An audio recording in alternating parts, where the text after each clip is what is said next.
And these stories are very difficult to explain because of the different levels of the listeners. It's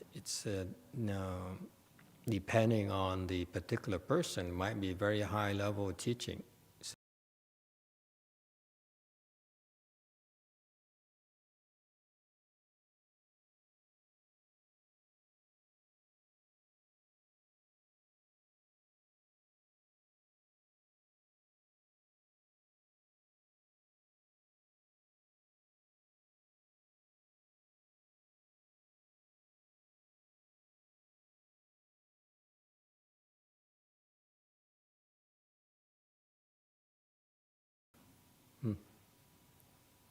Okay, hello everyone, let's continue.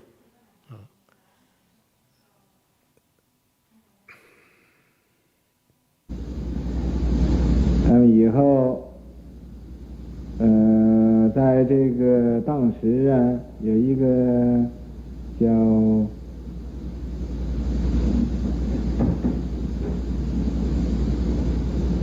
有一个做官的，就给他立了一个碑，所以到现在恐怕这个碑还有呢。 So the bay here, it seems to be a stone, the stone piece of thing in front of a tomb, right? So it's really not a monument, is it?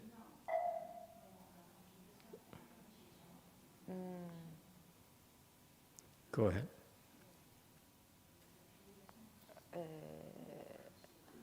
Then later, at that time, there was an official set up a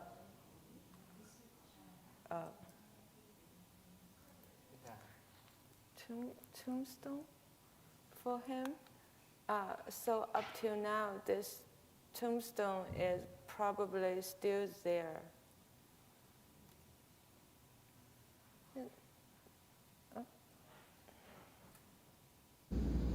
他圆寂之后，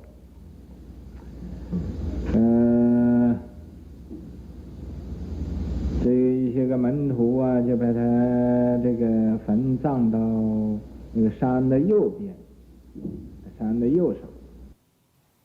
After he passed away, some of his disciples buried him to the right of this mountain, the right-hand side of the mountain.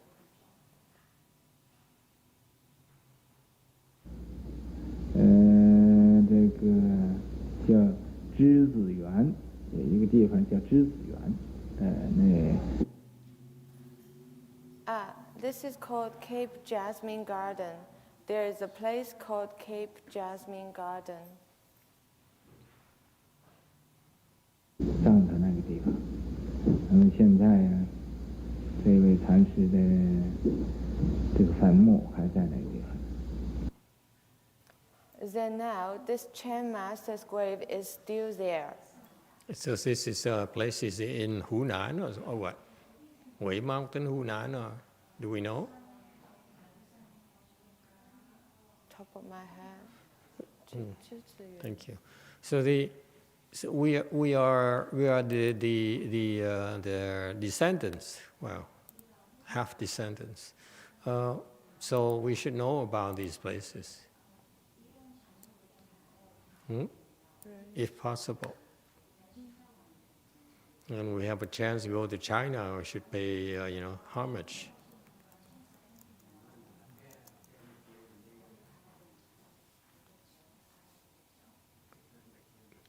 Okay, let's keep that in mind. Okay.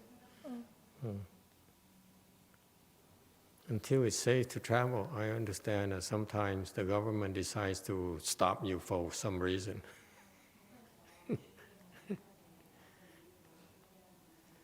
Is it not working? How is it working?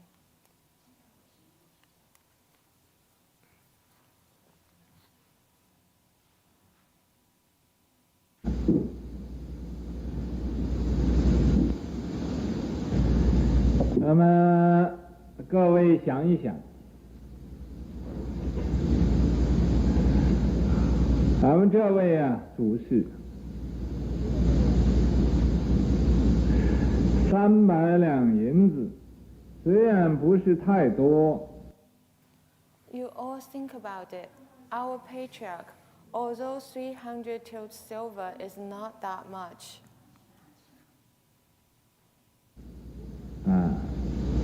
在3年之中，甚至于他看都不看他。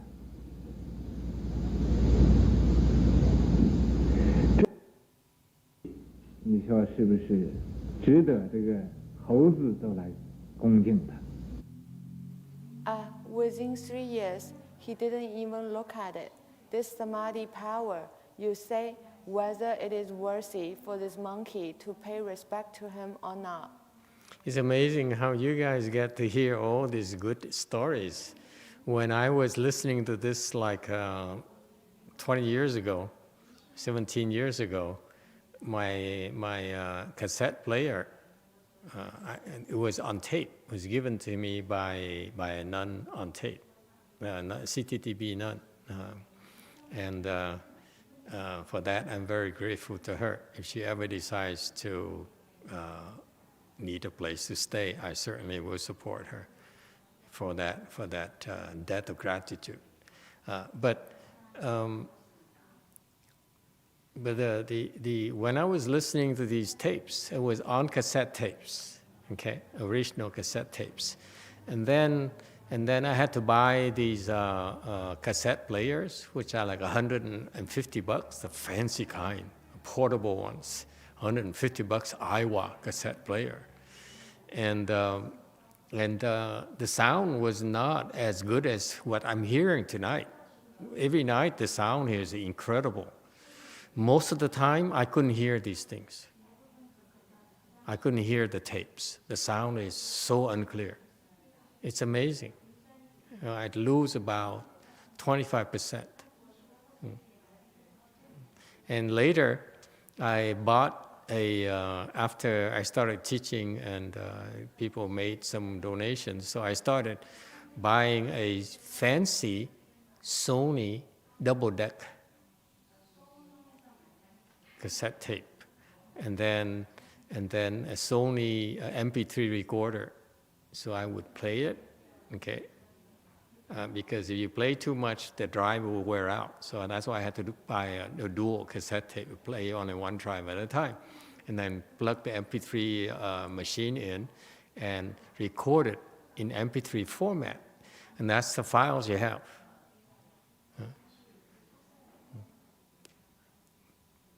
Anyway, so this is new to me. I didn't know about these things. Okay, continue, please.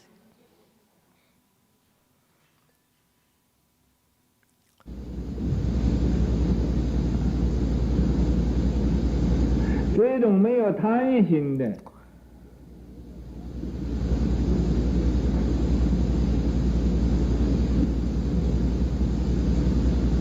借力。 这一其他的野兽，它是不是敢来吃它？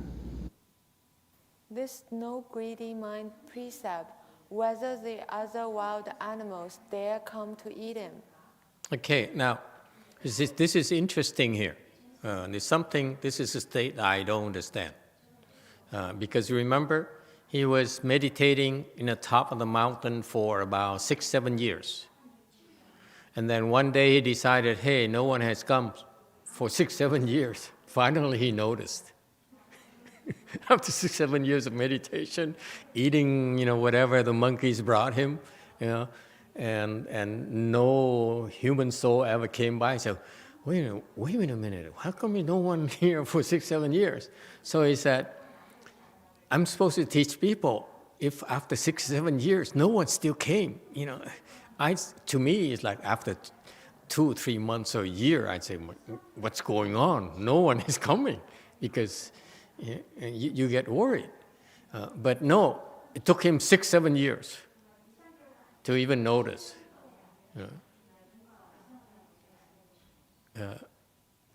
So he went down the mountain, and he discovered that on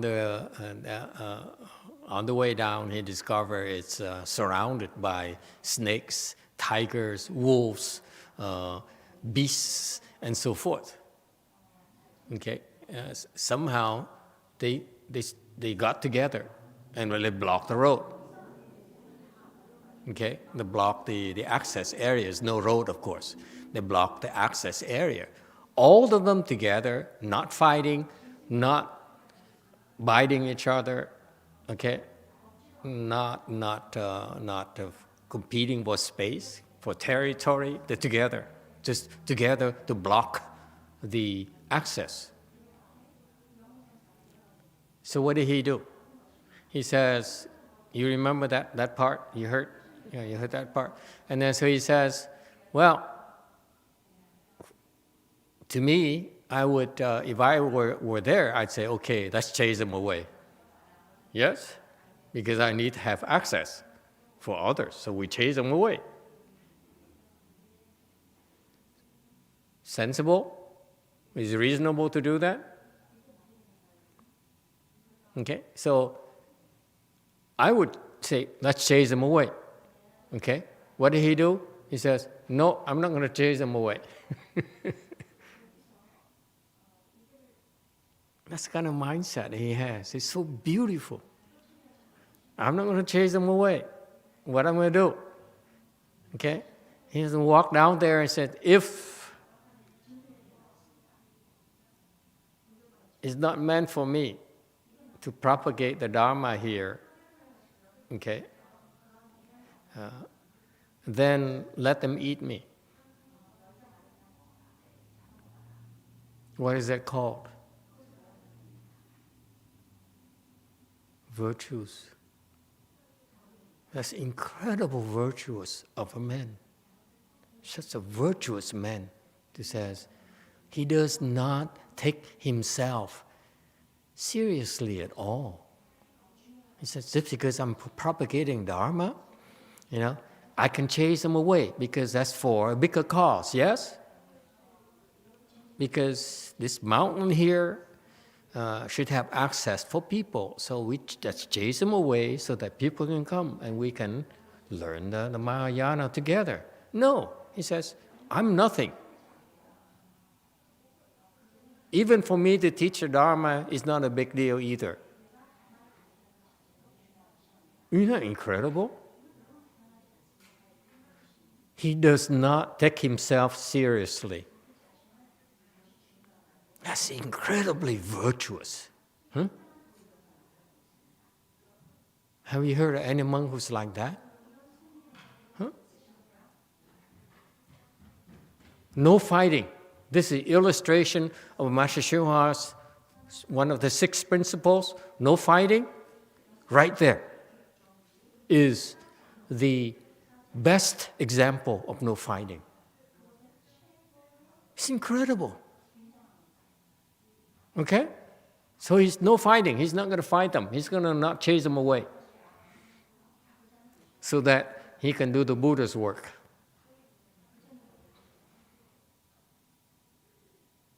That's our founder. All right? Now, of course, we have the tool to chase them away. Okay? And later, we develop tools, of course, I can assure you he didn't need the hands and eyes at all. He can chase them away just like that. But no, he would not touch them.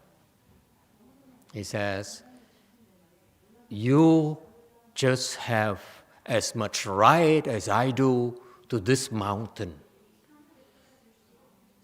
Okay?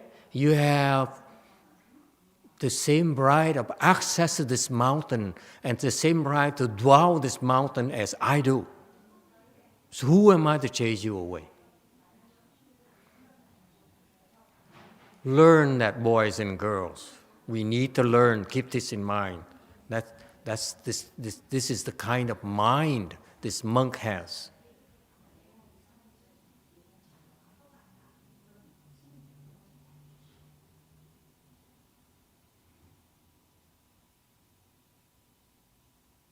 So he walked down. He said, okay, I'm going to, they're there, I'm here, I need to go through, like in the future, more people will go through, okay?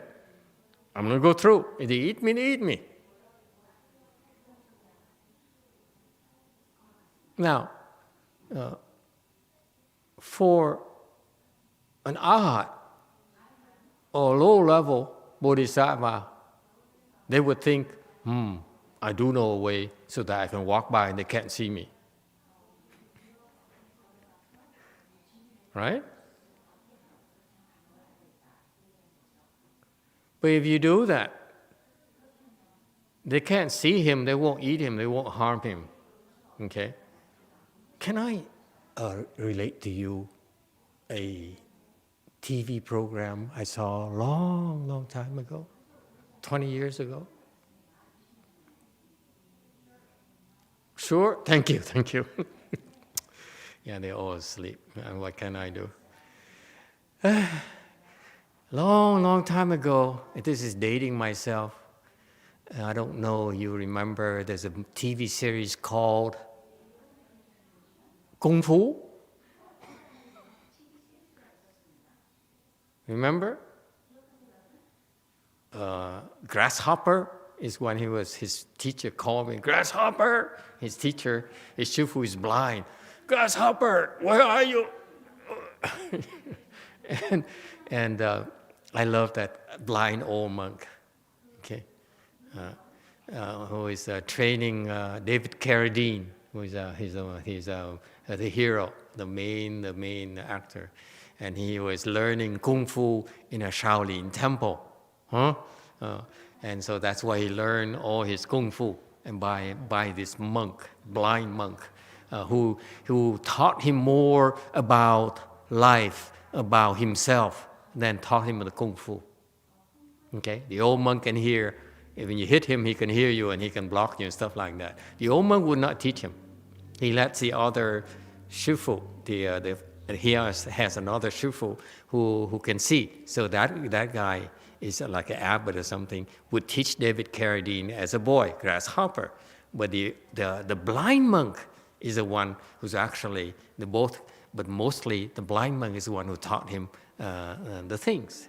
Okay, and so that's why he learned it straight. And later, David Carradine became older, and he killed the officials came to try to harm the Shaolin temple. So David Carradine protected it. So he got into a fight and killed one of the soldiers or officials or nephew, the emperor or something.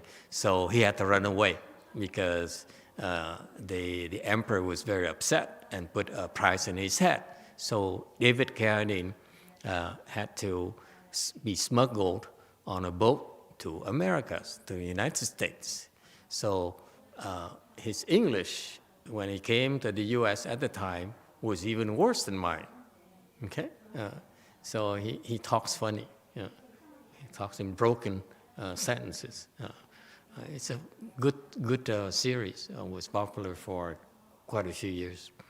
I remember the scene where he was there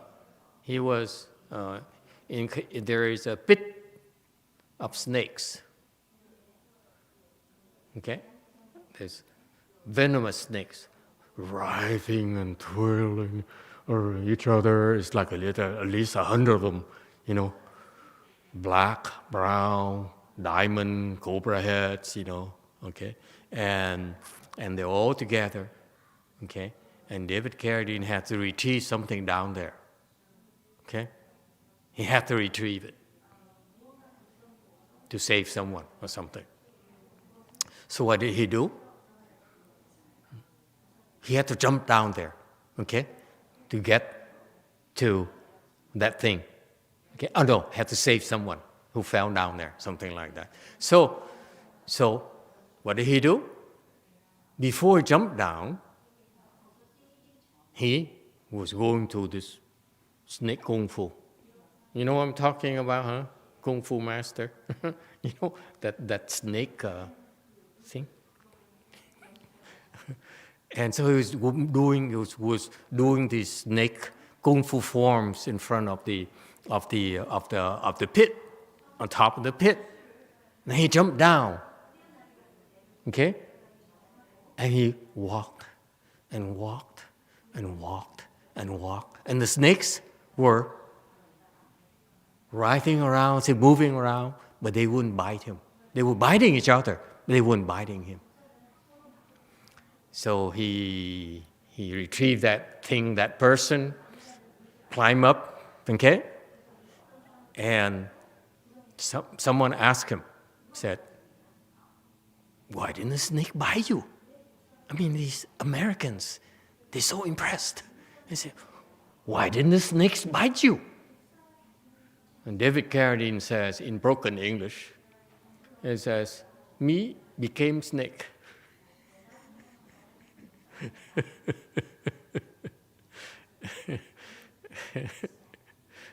I love that thing. So Chinese. He became a snake.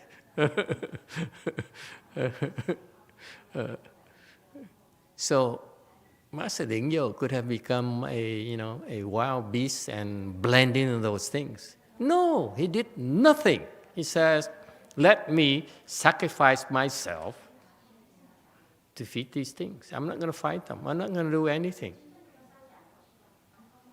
Because if my being here is involved fighting these beasts for their survival, for their nutrition, then I won't do that. This is so Lingyo. You see, we in our times we practice the skills, we recite mantras, we do meditation to acquire skills, which is similar to us going to Buddhist ninja school, if you will. Okay, and learn the skills so that we can go defend ourselves when the need arises. But it's only because we're weak and because we lack virtues. For that man like Master Lingyo, his skills is that he can do everything. He doesn't need the hands and eyes. He doesn't need the Shrangma mantra. He doesn't need mantras at all. Doesn't even need to recite the Buddha's name, I assure you. Didn't even recite the Buddha's name when he went through that, the wolves and the tigers and the snakes and so forth. Nothing whatsoever. Calmly walk down, walk through, slowly walk through. As he got closer, they dispersed.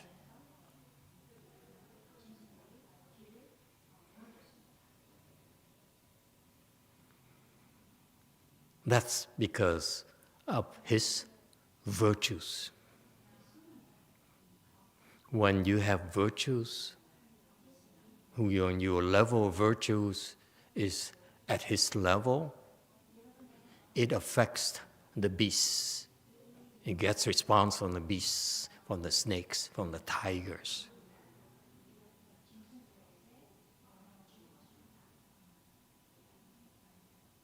Okay? I may ask you now. Is that clear now? See the story? Have the picture in mind? Huh? Would you do that? Everyone is laughing. Chickens. Quack, quack, quack, quack, quack.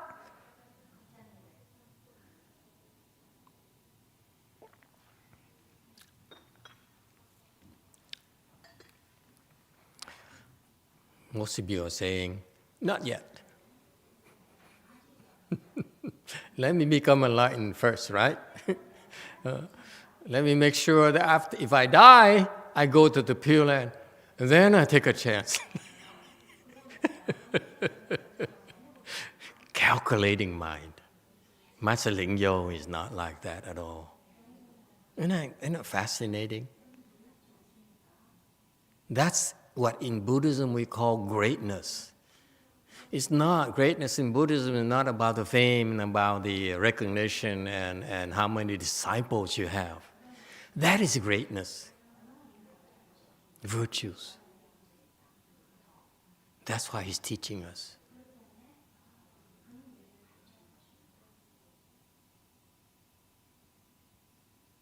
He didn't, say, hey, I went to the beast and this is what I did. No, he just went through that and then he told his disciples later and so forth.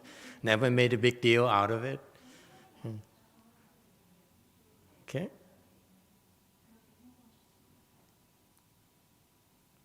That is the case, the typical example of when you have lofty virtues, you get a response, even from the beasts.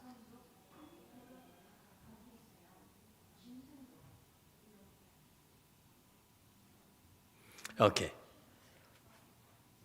Continue, please. Question from Q. Yes. Just a quick reminder that John gave us that complete set of the that TV series. John? I think it's one of his Oregon John. Oh, Oregon John. Yeah, that's right. So we can watch it. Thank you, Master Xianjie. That's fantastic. Find that episode. I'd love to see it again, to see how he became a snake.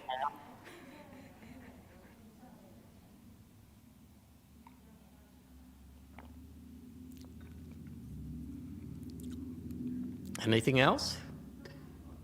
Okay. No, just with that. Okay, thank you. 所谓道高龙虎伏，德中鬼神亲。 This is so called when the way is lofty, dragons and tigers crouch. When the virtue is high, ghosts and spirits respect. Actually, fu is more than crouch, right? Qin is more than just respect. Qin has admiration in it. The Chinese is very subtle. When you talk about Wei Shen, ghosts and spirits, these are very, very difficult to control troublemakers.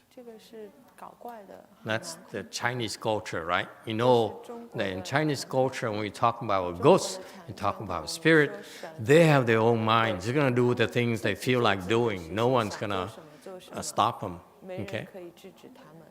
But it says, Qin here, when you have the way is lofty, when the way virtue, the virtue of the way is lofty, is so high, then even the ghosts and spirits would admire you, have admiration for you.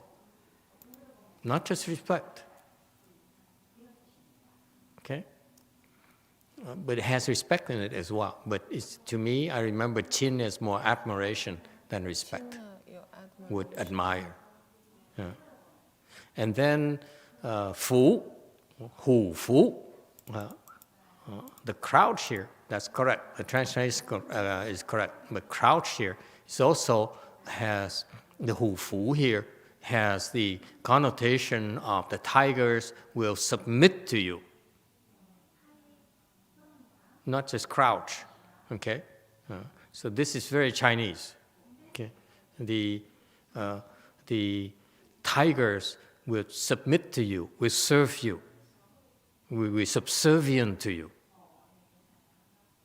Okay, tiger and dragons. Dragons are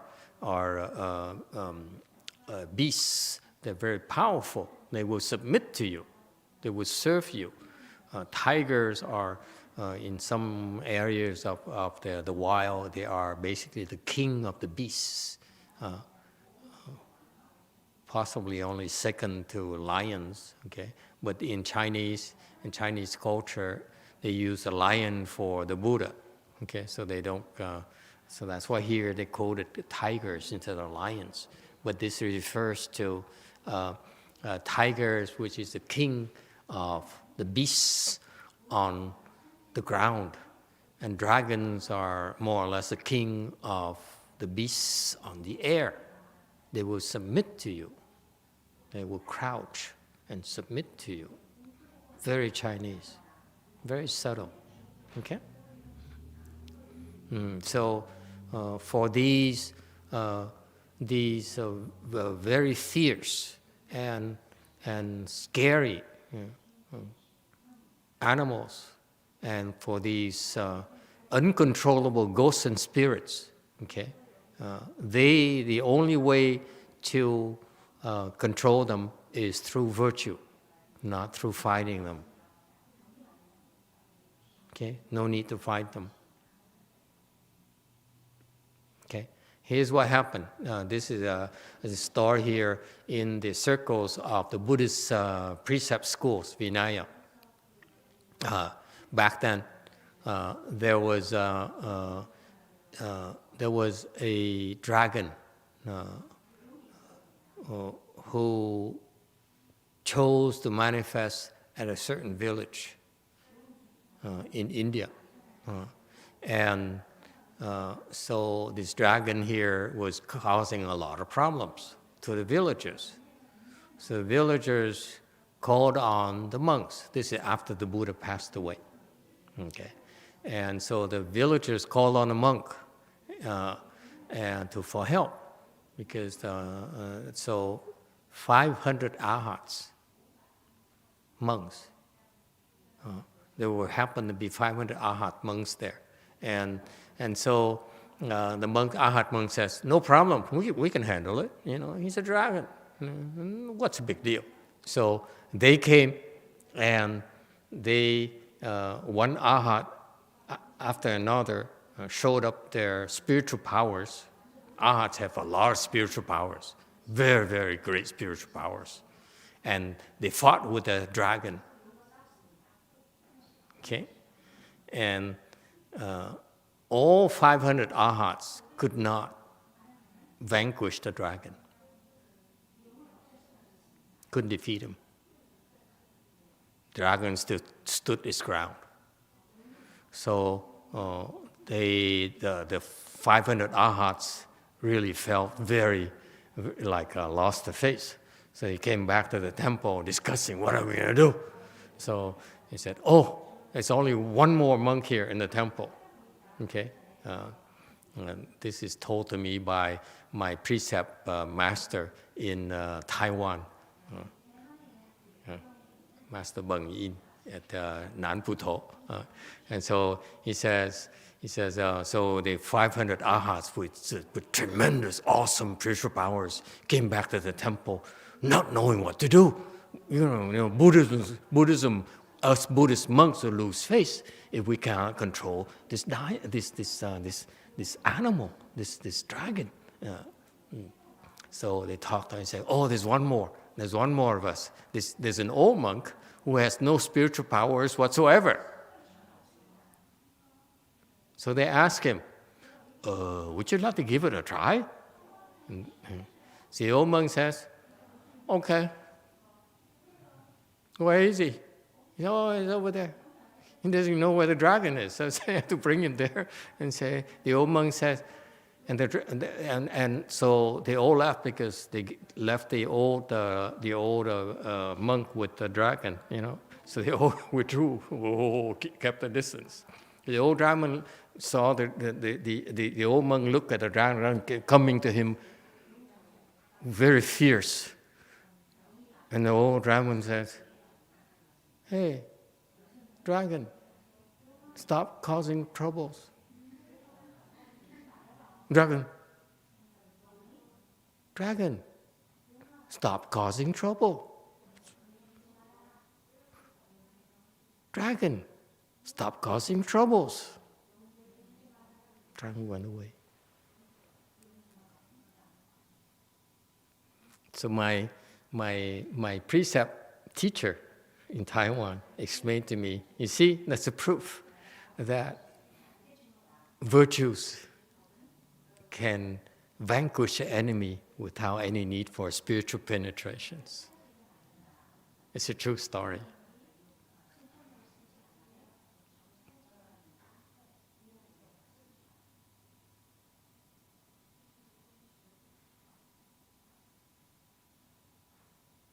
Then he claims that that old monk practices Vinaya only, no spiritual powers.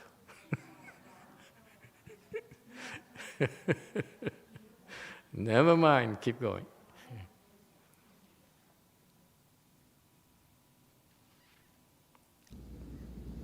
你修行要只怕你没有道德，你要有道德，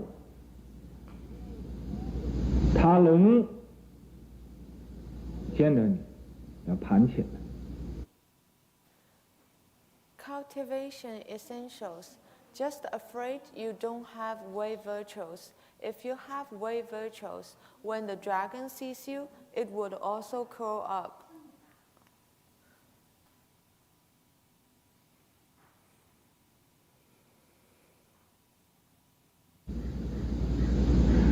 那个虎见着你，它要趴到地下，就像个狗似的，那么老实，像个猫似的，那么样子，和人呢很亲近的。 When the tiger sees you, it will crouch to the floor like a dog, behaved like a cat, like that, close to people.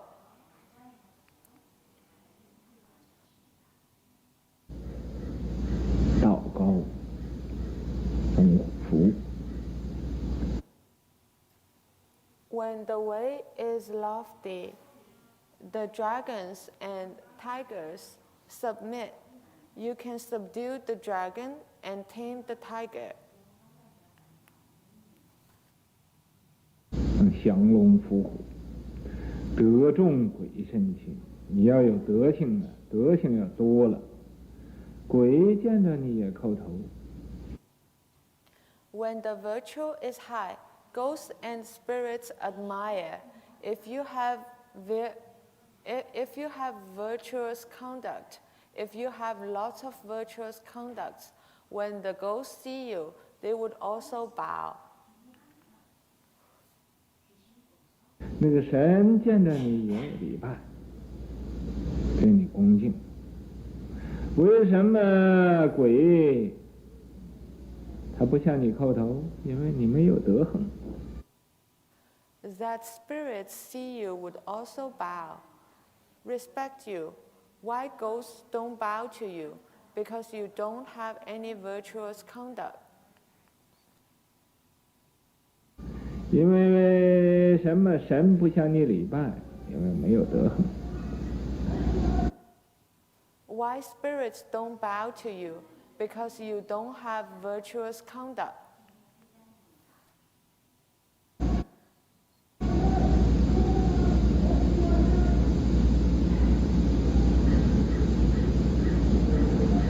来吧，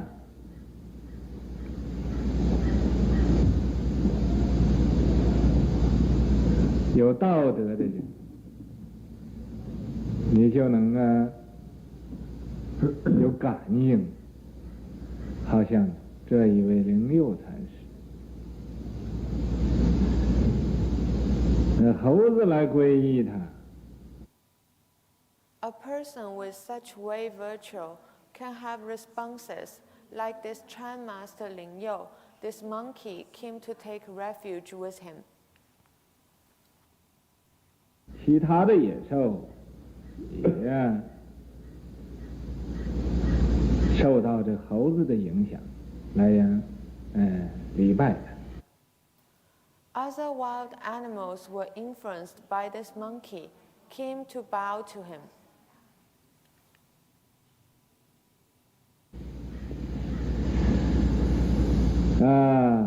当时的情形要是讲详细了，那太多了。不过呢，简简单单的讲一讲。 The situation at that time, if to talk about it in detail, that's too much. I just briefly talk about it.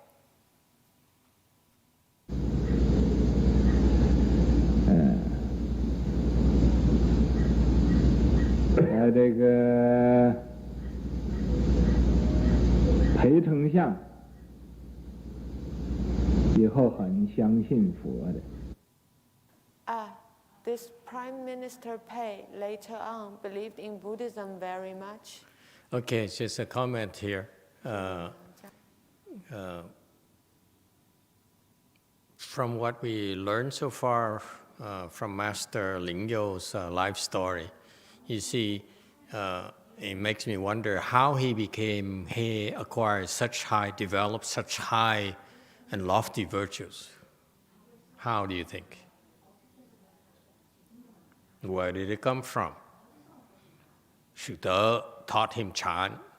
Master Bai Chang taught him how to run a Chan monastery.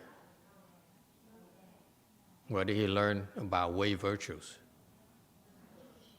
Who taught him?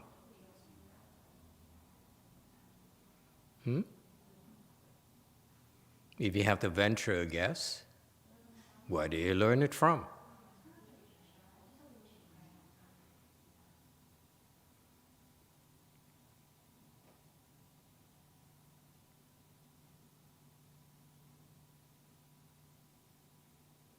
And I feel this is one thing that my late Chinese teacher simply glossed over to his disciples. We will not make the same mistake here. Where did he learn it from? Because his disciples did not ask.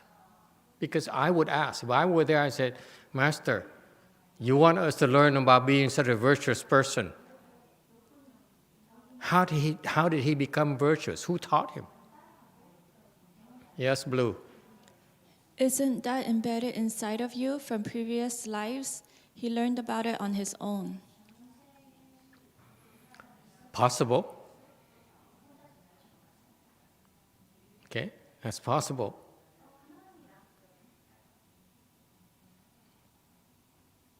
But where else? You see, a monk's life is a life of training. You don't realize it. For us, we take the training of Sangha very, very seriously. I do. Okay? You lay people, we don't dare touch you. With the Sangha, it's very tough training for them, a lot more than it appears. Okay?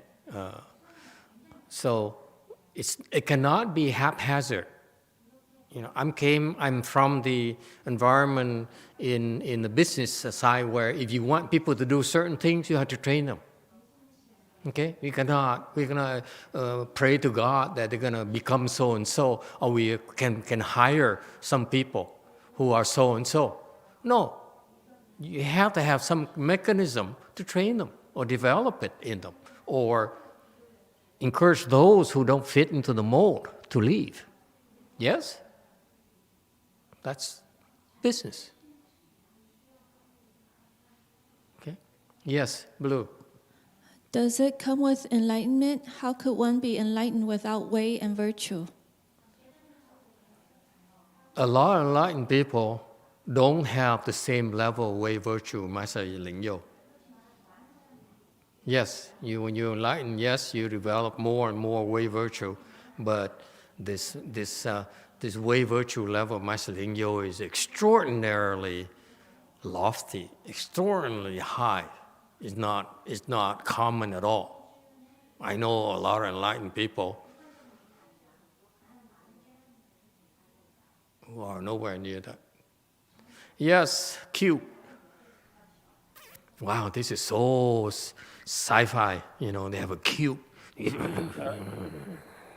I love it.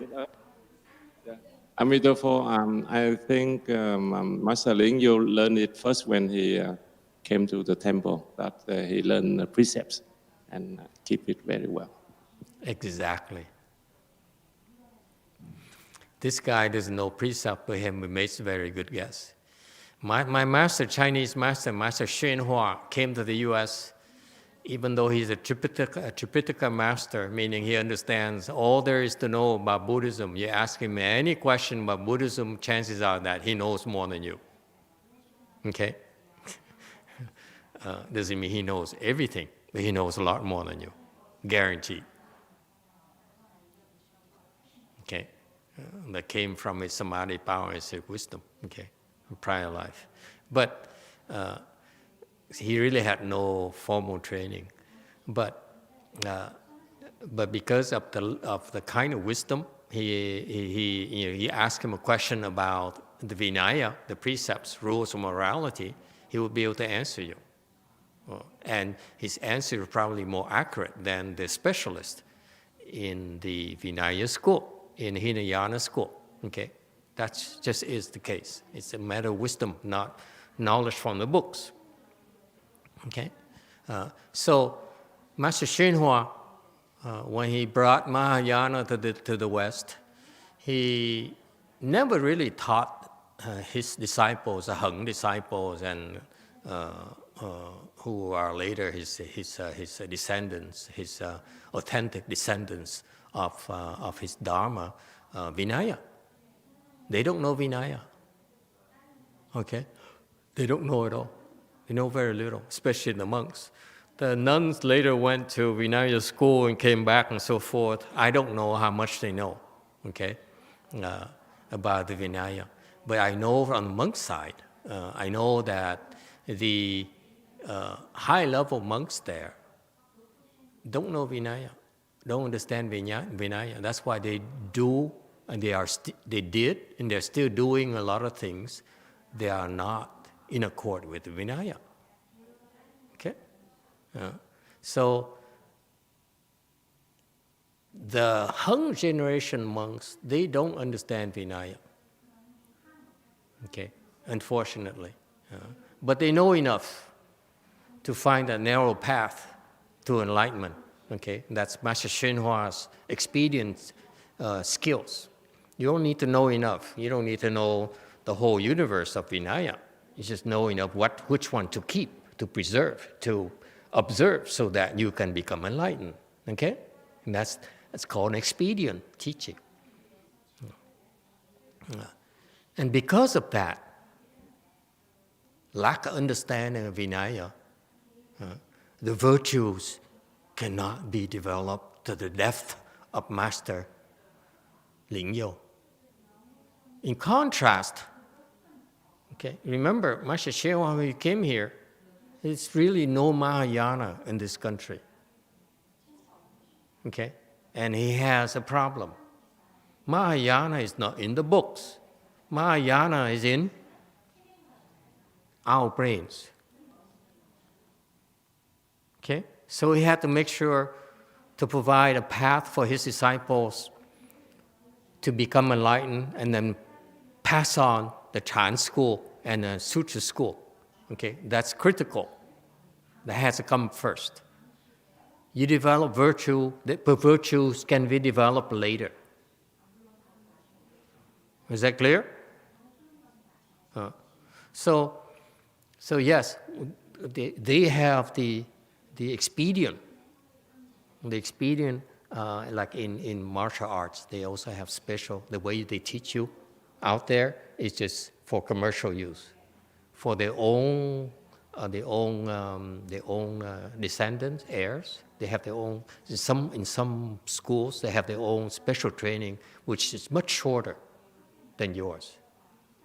Okay, so what happened is so you that's why I have a chance to observe that. I wasn't there very long, but I observed that that Heng generation are enlightened, and some of them are enlightened. Many of them are enlightened, but they don't quite understand Vinaya. So when they propagate the Dharma, they make mistakes. Okay, and they don't realize they make mistakes. It's because they lack spending time to study Vinaya. How do I know that? Because I spent about 2 years studying the Vinaya only. I don't know much, but I know more details than them. Because when I look at the way they talk, the way they do things, I know, oh, you violated Vinaya, you don't even know. You're not supposed to do this. Okay? big no-nos. You do that, you're going to get in trouble. I don't care if you're in line or not. You do stupid things, you get in trouble. Okay? And sure enough, they get in trouble. It's because they never realized they're violating the precepts. They don't even know. Okay? So that's why today's point is very important. That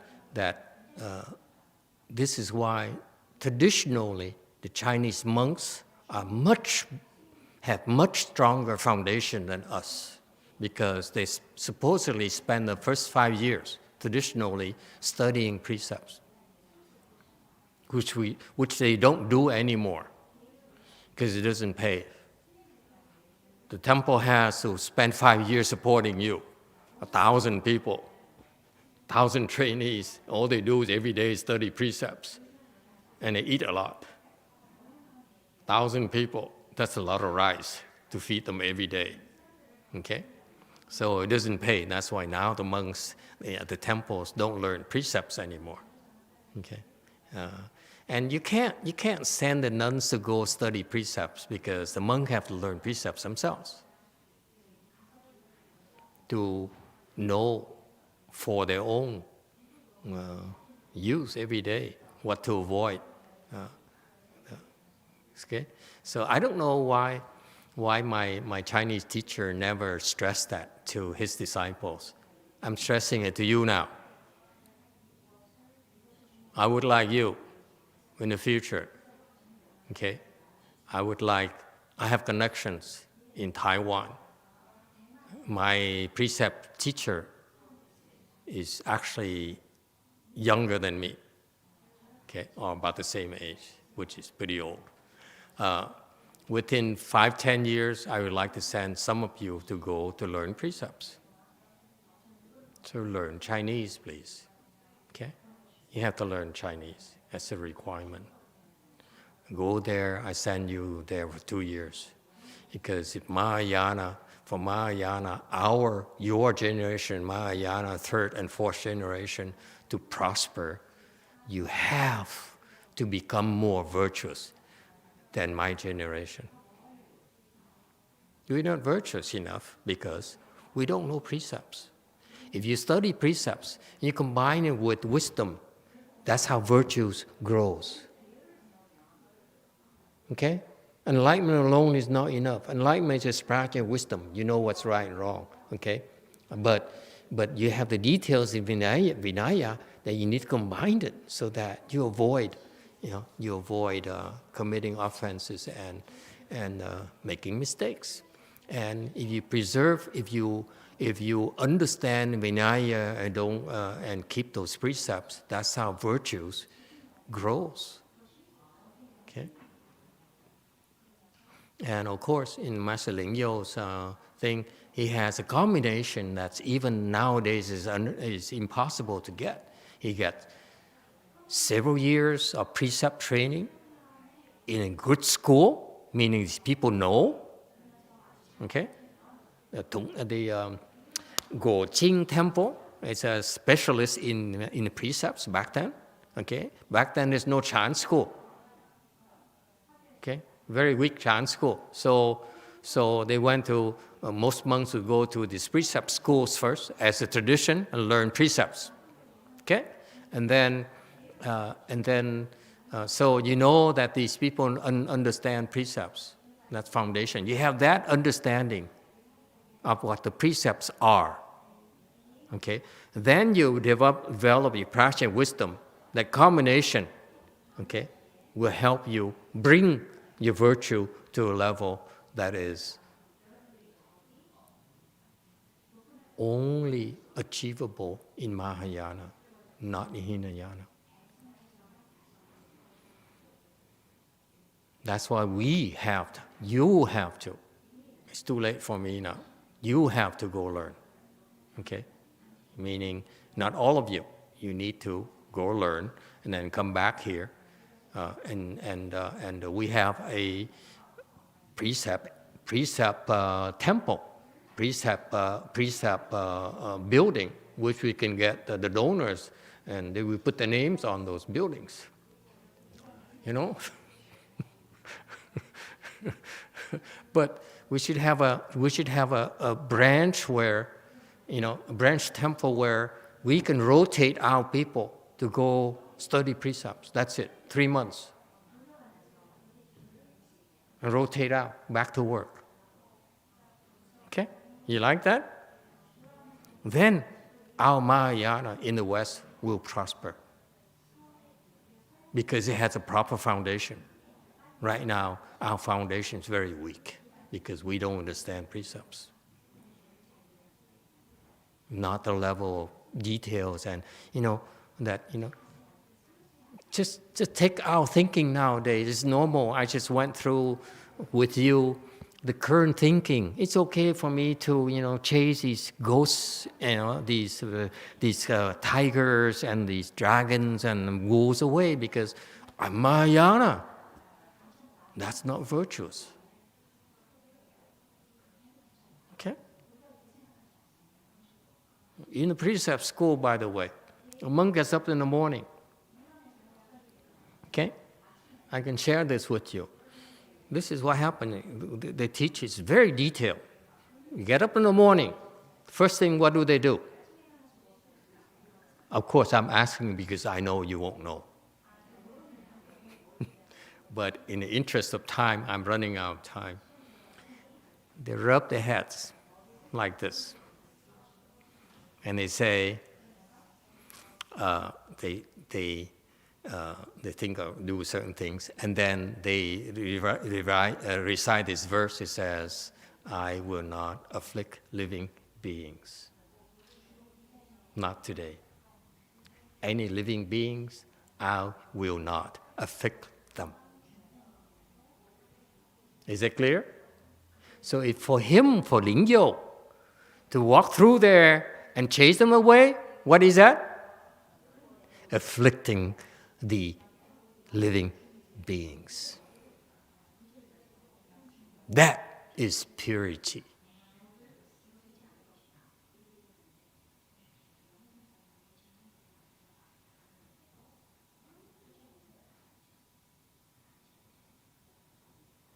If you like that, you don't need hands and eyes.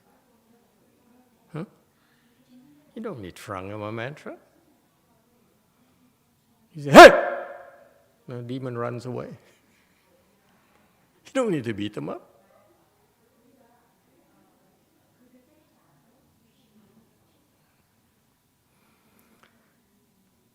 So many questions and so little time. I'm lazy. All these things are so tiring. Yes, go for us, Cube.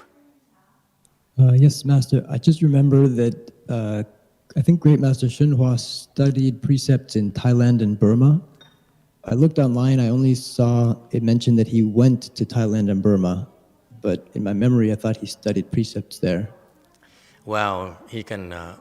The difference between him is that he can read precepts in the air. He doesn't need to go to any precept school. Okay? Yeah. Master YongHua has the Dharma, so he can read the Tripitaka. He was saying it himself. He's showing off. He says, "Let me see the flower, the Lotus Sutra, that section." And he start reading.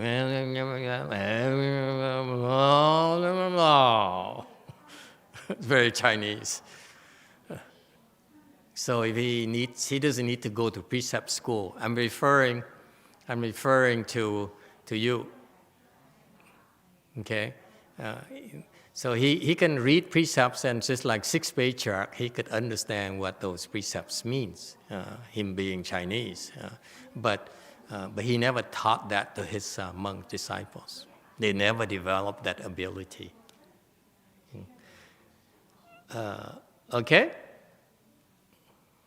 Q, are we okay? We still have a question. That's it, thank you. Okay, Blue. When they violate the Vinaya, is it simply an offense or do they lose blessings also? I'm sorry? When they violate the Vinaya, is it simply an offense or do they lose blessings also? Oh, that's between them and the masters. I'm not going to go into it. It's none of your business. None of my business. When you learn Vinaya the way that we train our people, you find out. That's not for me to discuss on the internet.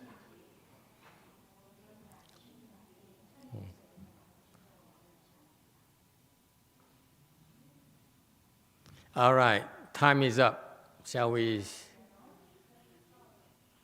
continue or stop here? Continue! Okay, just for that girl, continue for a few more minutes. Go on. Yeah.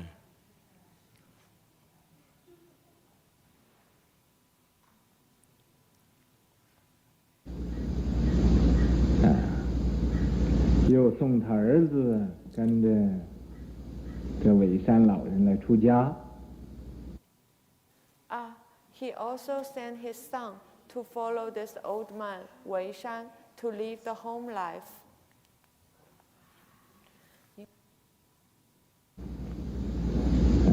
因为他自己呀做丞相，不能出家。 Because he himself was prime minister, he could not live the home life. 叫他儿子替他出家。在这个伪山这个地方出家。 So he asked his son to live the home life in his place, live the home life at this place, Wei Mountain. 以后啊，因为错说了一句话，就被这个伪山老人给遣单了，赶走了。 Later, because he said one sentence wrong, got qian dan means kick out. By the old man Wei Shan got kicked out.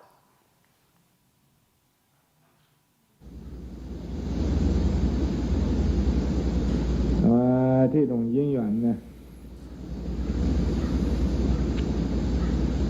会在明天晚上再讲。今天呢讲不完了，欠单就赶他走了。 Then this cause and condition, maybe we can talk about it tomorrow night. Today we can't finish. Okay, very good. That's our clue right there, honey. That today we can't finish. If we continue, it's like it'll take a little bit longer. Okay, so let's stop here tonight. Thank you, everyone. Yes? Finish this file. Huh? Only one more page to finish this file. One more slide. Okay, last slide.